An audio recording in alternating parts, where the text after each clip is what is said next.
Hello, everyone. This is Dr. Ben Thompson here with George for another episode of the Treble Health podcast. George has some advice. George has some stories about his history with tinnitus. George joined Treble Health for some of our coaching sessions in order to help his tinnitus. George, please share with us your story and how your story can help others. Sure. Well, thank you, Dr. Ben. I appreciate the opportunity to speak to you and to speak to the community. It's an honor to be able to do that. And if I can help others, that's a good thing. So my journey started out with getting tinnitus 10 months ago. It came out of nowhere, and I went through the same stages that everybody else goes through. First, trying to find help. I found that there was a lack of good expertise out there, and that was a harsh reality. But I did find a therapist in the area, pretty close to my home, who was able to help out at least to get started. So the initial thing was going through cognitive behavioral therapy, which I had never even heard of, but then I learned very quickly about stress reduction techniques, because that was really where I needed to start focusing on one thing, the breathing, taking walks, nature, and all of that. First, being aware that this tinnitus is, what it is, and learning to separate myself from the tinnitus frustrations. Because at first, I think what happens to a lot of us is that we get so bogged down with being connected that it's nerve-wracking. And so we need to sort of put it in perspective. So I found by doing meditations, especially maybe twice a day, I would try to do it, which was very helpful. At night, I would do guided body scans just to help me relax, as well as just slow breathing and learning to sort of calm down and tune it out. What I found that the cognitive behavioral therapy, really, there's a lot of commonality with tinnitus retraining therapy. There's a lot of similar aspects when it comes to mindfulness, understanding how to use the proper mindset to put it all in perspective. And what I did was, this is something I learned from the therapist, is to document things, write it down so I don't forget, because there's so much information. And so by writing it down and keeping track, lessons that were learned would form as reminders, and I would review them on a daily basis to see what progress I have made. And so that was extremely helpful. And then around that time is when I discovered that, your YouTubes, and then I went through the series of meditations. And the one thing that really clicked for me was the one when you said, "I am not tinnitus," that this is not something that is going to overpower or control me. And that was, I think, one of the enlightening moments for me to realize that we can control this. We can deal with it in a way that makes sense in our brains. So that was an important thing.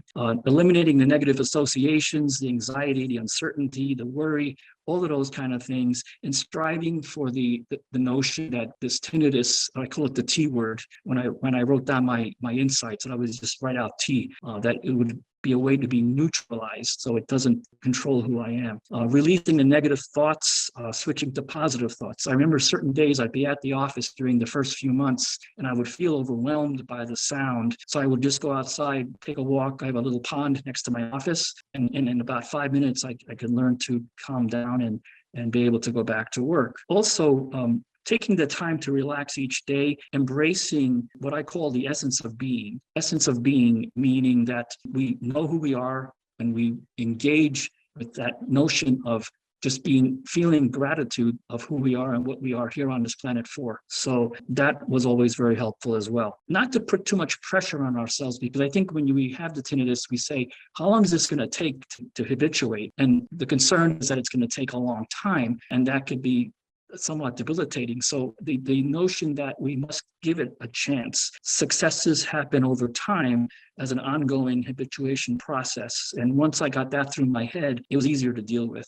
And so also allowing myself to have some humor about it and not be so serious. So sometimes just joking about it would help lighten the overall mood. And that would be very important. Never forgetting to have hope in terms of positive thinking and confidence. And, in this whole life, testing this theme of habituation and believing that it can be successful. Another thing that I learned, and this was through those sessions with the therapist for the first couple of months, it was about 3.5 months that I did that, first on a weekly basis, and then it became bi-weekly, was to continue to do the things that I love to do and to document those successes, to remind ourselves that life does not stop. We can still get back what we had in the tinnitus days, before this horrible sound started to invade our being. And so that was another important insight. The summary of all what I'm trying to say is that there's a proactive commitment in terms of there's not one solution. It's really a combination of a number of strategies. A lot of it is balancing the mindset, the frame of mind, using the meditation, which I don't do it every day anymore. I don't have to. I do it when I need to do it, maybe once a week kind of thing, sometimes a little bit more. But I find that just having a moment to have some slow breathing, at times when I feel a little bit of stress, I'll just do some slow breathing, and within just a few minutes, it changes. I guess the activation of the parasympathetic nervous system, the ability to reduce the anxiety, calm oneself, and then return to feeling centered. And so I never realized before how breathing can do that. And I know that you've talked about that a lot in coaching sessions as well as in the meditations. Yes. The use of sound therapy, I also have an audiologist, local audiologist that helped me with the hearing aids. I didn't mention before that probably the reason that I even got the tinnitus is because of some hearing loss in the upper frequencies. After I went, and I forgot to mention that I started with an ENT first, who tested me for all the various obvious types of things, series of tests, with CT scans and so on. And after finding that there was nothing that they could find, basically I was told that just like everybody hears, you have to deal with it. It's not going to go away. So that's when I went to the audiologist, who helped me with getting hearing aids and also with the sound therapy. So I have it on in my hearing aids that I can listen to it maybe 2 hours a day, which I find very helpful. And I know that also takes time to do what it needs to do. Excellent. The Yeah. So George, you're really describing a full comprehensive approach to managing tinnitus, and give us an overview of the timeline that you've been on with this. Yeah. So it's been 10 months. The first 3 months were the bad times. And then by the fourth month, things started to pick up. And I would say it's a gradual month by month. I can feel the improvement. In the early days, I would say that if my perception of the tinnitus volume was around an 8 to 10, some days the 10 was really up there for hours. And I kind of wondered if it ever would go back down. By the fourth month, maybe going on the fifth month, it started to feel like more around a 6 or a 7. Felt that there was some improvement. Maybe it's just being less perceptive of it, or learning to tune it out. On some good days, it's like maybe even a 3 or a 4. And so that's encouraging. I would love to be able to get it down to a 2 to 3. I doubt that it'll ever get down to 0. I mean, that would be wonderful. But even at the 3 or 4, that's pretty decent. And there are some days when I can go for maybe an hour or 2 hours and completely forget about it. For me, one of the things that is so important is to do things that are creative, between doing architectural work and photography. Those are the things that I find a lot of comfort in doing. And so just thinking about affirmations and goals and planning, both thought and also implementation, those things can be really helpful for me. And everyone has their own, whatever works for different people. Diet and exercise. That's true. So you've put a lot of tools in place, and over these 10 months, I know that after working together and checking in on a monthly basis, that you have slowly but surely shown habituation, and there's still some habituation that can happen. But overall, I'm happy that you've progressed, and I'm happy you can share your message here with our community. So thank you for doing that. Now, I want to summarize, just in a short summary, what is your message to someone who's in those first few months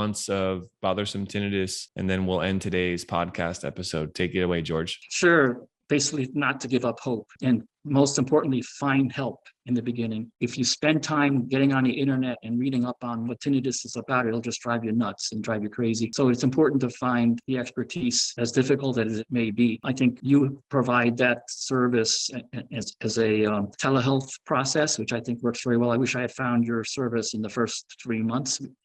I didn't, which is why I went the way I went. But then I did find the group coaching, which I find extremely beneficial. The education aspect, the mutual support between the people participating, the sharing of stories and awareness, and gaining even more insights. The message is that there is a positive reality for having a good life with habituation.